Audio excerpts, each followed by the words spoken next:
So one of the other problems that I think comes up from business to IT communication that goes bad, we talked about communication, but IT tends to hide a lot of the truth. They don't want to go to the business. They don't have a way to communicate with the business that things are going badly.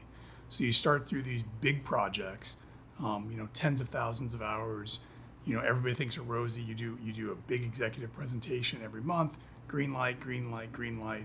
And then suddenly you realize, oh, it's due in 3 weeks and I'm missing all these components. So you throw up a red light. And IT knows earlier, or should have a way earlier to recognize those and have an avenue to talk to the business about how to correct it. Going back to your continuous planning so that you are updating your models as you go. Have you seen any good ways to do that where really big projects stay on the rail or where they really go off the rails? When IT is not, when IT and business both are, we either have a relationship or a communication breakdown throughout any level of effort, big project, small project, things have a tendency or certainly can go south. So whether it's a missed expectation, a missed delivery date, something that was something goes wrong with the project, I think oftentimes it's due to a lack of communication with the business and really making sure we all understood the expectations, we all understood the requirements, we all understood the path we were traveling to deliver what we intended, what the business had intended we were going to deliver.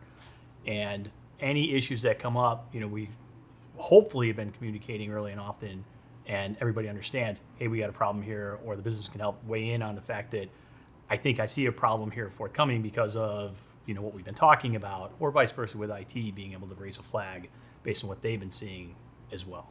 Have you seen good metrics that can be used to communicate? I mean, every project seems to be based around hours, but that's assuming that the hour estimate was good and wasn't just a finger in the wind. I mean, that really Right. a way to measure solid progress. I think if we're, from traditional methods in project management and the like, we have our bucket of work, we have our list of items that are tasks that we're supposed to be doing, whether it's within a sprint or the entire project, as much as we've been able to plan it out. And statuses that go along with each of those individual tasks. Is the developer done with a particular feature? Is infrastructure done creating their the next 20 servers that we needed to support the solution? Did architecture do its design? Are we waiting on DevOps to create automation? As we're knocking out tasks, or at least updating the status on these tasks, those can feed into metrics around how well we're doing, between burn down rates and velocity and such that we should be Doesn't that still reporting come that. back to the server build task being estimated correctly? Well, it can. I think there's the one perspective: is your task is the task still open? Is it being worked on? Is it closed? Is there an issue with it?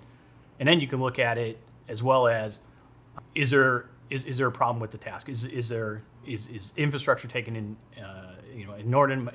inordinate amount of time in trying to complete that task, or did we give you the wrong requirements? Did we say we needed 5 servers, but you're building 20 servers? The estimate around it could be skewed a little bit based on some misconception around the requirements. But the idea of tracking the work through some tool, be it Azure DevOps or some other project management type tool, that process doesn't change. It's not going to be affected by the bad estimates. We're still looking to that. I'd still be looking to that and use as the metrics by which to be able to report on the status of my work. Does that, when you're doing the development work and you had 1,000 hours and you're burning through it, is there any way to look at the work and say it's okay that we've burned through 700 of 1,000 hours because we've done the hard things, and now I've just got to get the spit and polish out and get it over the line? I mean, is there a way to look for a more kind of non-linear look at it, or break it down more? Yeah, I think it depends, and I guess the thing I would add to what Rob was describing there, generally when things go off the rails, it's because there's misunderstandings, right? Those misunderstandings could be requirements-based, or it could be something else.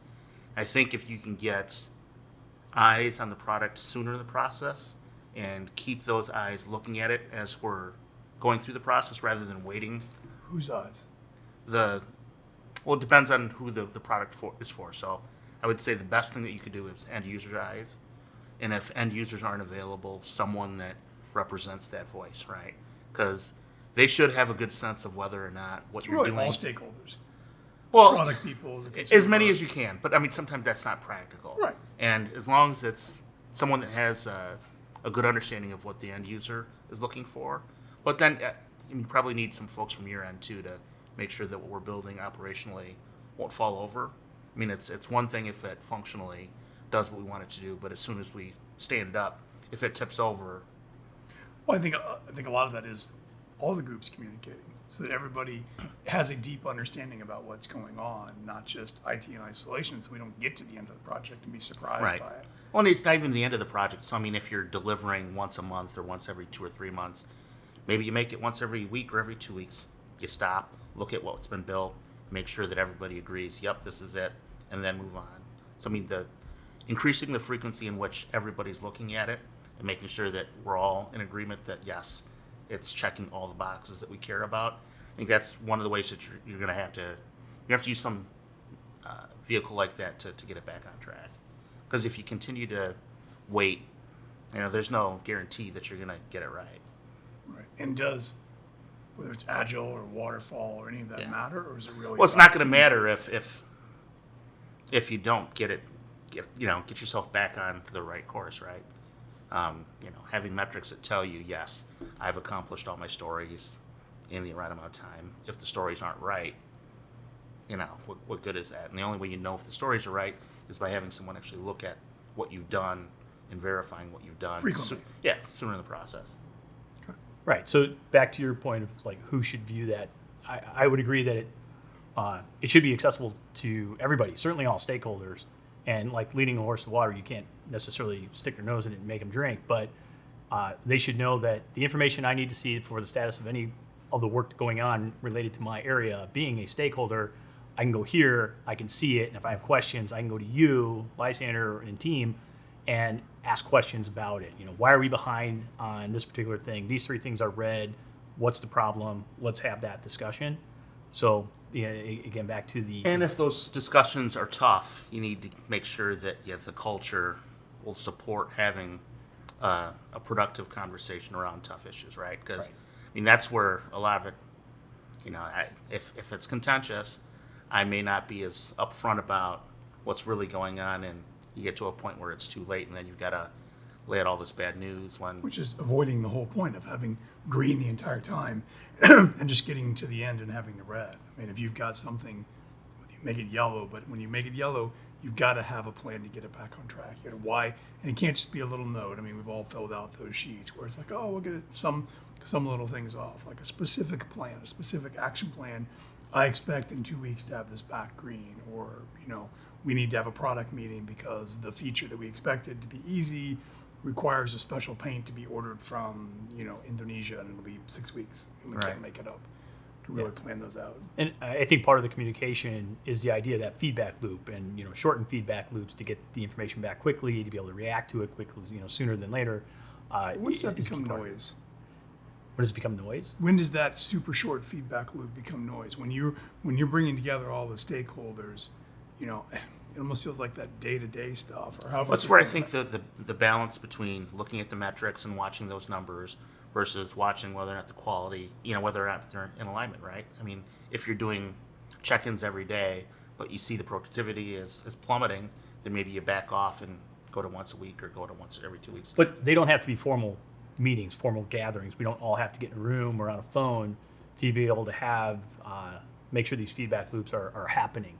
Right? So whether it's part of the process to send update a work item in whatever solution again you're using to provide comments, or get in front of an end user who might be looking at a particular feature to see, hey, am I progressing down the right path? Is this what you expected?